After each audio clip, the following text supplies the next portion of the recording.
So if you clicked on this video, you're probably curious what an air dryer filter is, if you even have one. And I'd like to identify for you whether you have one or not. I'd like to answer some of those questions.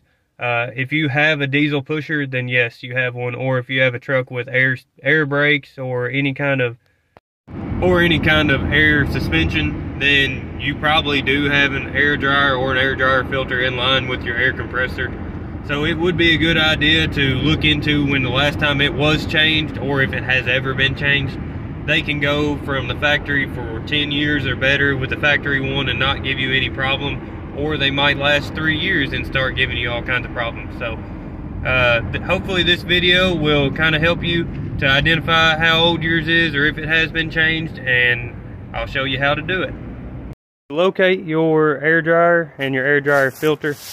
They will always be in the rear of a diesel pusher. Most Cummins I've seen, the air compressor is on the passenger side. This one is obvious, it's in the rear bay. You can follow this discharge line on your unit to usually be stainless steel or black braided. And this is your main line that comes off of the air compressor. You can follow it if you cannot find it. This one's obvious, it's mounted with the batteries and the fuel filters, easy to get to. On some Tiffins, it will be located on the driver's side rear. It'll be behind this drive axle underneath the coach. This Tiffins is actually located behind the drive axle. I'll take you under here. I've just changed this one for this customer. It's actually mounted on a bracket. There's your transmission. Alright, now that we have located our air dryer on this one with the air dryer filter, we'll get in this coach. Go ahead and put the key in it. Turn the key on. We're actually going to pump our brakes. We're going to pump our service brakes until we are reading 0 psi, or if your coach has been sitting for a while, then it will already be at 0. This one is already sitting on 0, so we know we're safe to work on the air system. It's always a good idea to go ahead and find your air tank drains and pull those also. That way you know there's no air in the system. And then now we can go on to removing the air dryer filter. Okay, so now that we have all the air drained out of this coach, we're going to go ahead and slide our 5 to 6 inch oil filter wrench over top.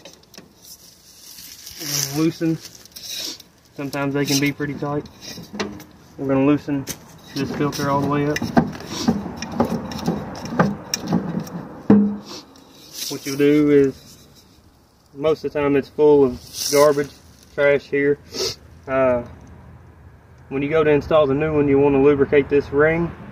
I usually just use a little bit of oil. You can use something like Vaseline. And then there's also this inner ring, which I'll get a closer view.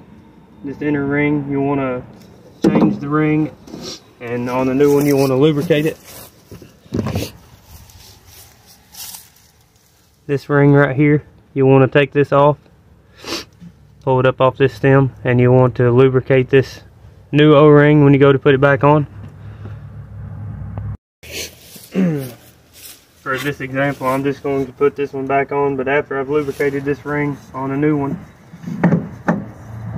you have to be careful not to cross thread it. They are fine threaded. You may have to tilt it back and forth slightly.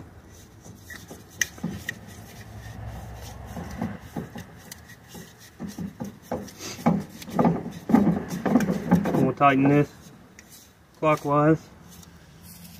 Use the same wrench to reinstall.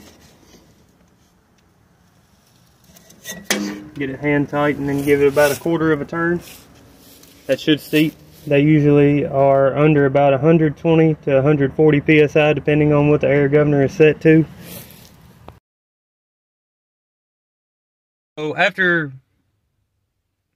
I'd like to take a minute to explain what the air dryer and air dryer filter actually do. The air dryer itself actually dries the air that the engine mounted air compressor compresses, sends through the discharge line to the air dryer. It actually separates water from the system and it discharges it out the bottom. The filter actually catches those contaminants. It will actually catch dirt, dust, oil, water, and separate it out from the system to keep it from continuing through to your individual brake system valves and your air ride system. So this component is extremely important, and it is something that does get overlooked pretty often by dealers, independent shops. Unless prompted by the owner, it will not get changed generally by most independent shops and dealers unless it has got a hole leaking or has a malfunction with the air dryer itself. The recommended interval is around 3 to 5 years, depending on your mileage, of course. But every 3 to 5 years is safe for this component. It is not that expensive, $50, $75 for this filter. It is money well spent to keep you safe and make sure your brakes and air ride is operating as it was designed to. Thanks for the view. If you have any more questions or would like to see more RV tech, give me a like and subscribe or leave me a comment with any suggestions. I appreciate it. Thanks for the click.